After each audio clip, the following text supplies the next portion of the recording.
Some background before we get into the comment. Are you guys familiar with that slingshot ride at the carnivals where two people are strapped into what is essentially a giant metal ball and then they're slingshotted back and shot out and it goes back and forth and eventually slowly lowers down?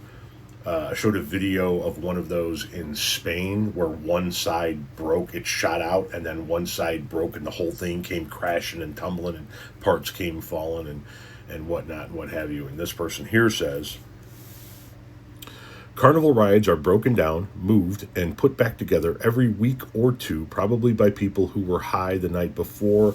No thanks. Ain't no fucking probably about it. I worked for a carnival from the spring of 92 to October of 92.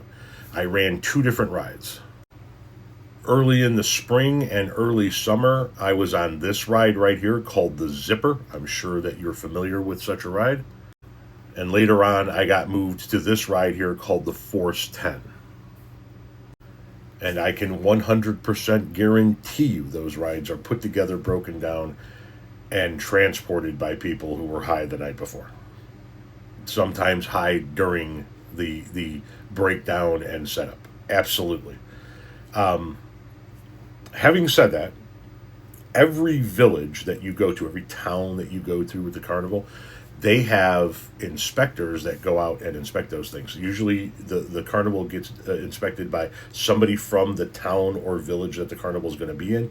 And in a lot of cases, not all, but in a lot of cases, by somebody from the county that carnival is going to be in.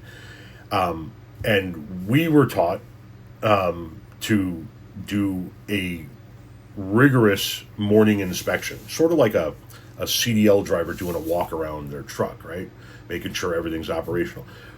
I would have to come in, I was sleeping on site. I would have to get to my ride by a certain point in time so that I could do a morning inspection.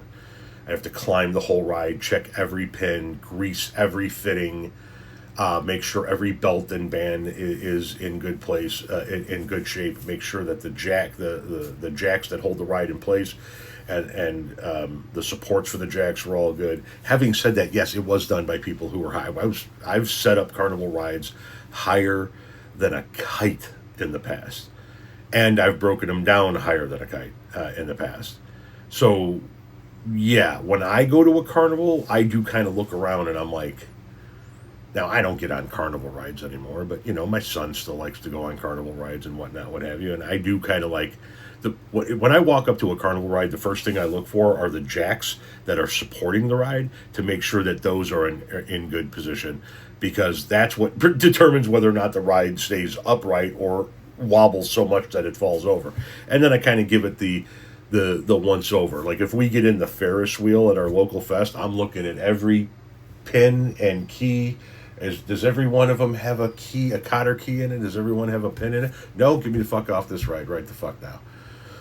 Also kind of look and see if any of the grease fittings have a little fresh dab O on it, grease, to make sure everything's functioning properly. But yeah, you're accurate. There is no probably about it. Those carnival rides were most likely set up by somebody that the night before was ripped.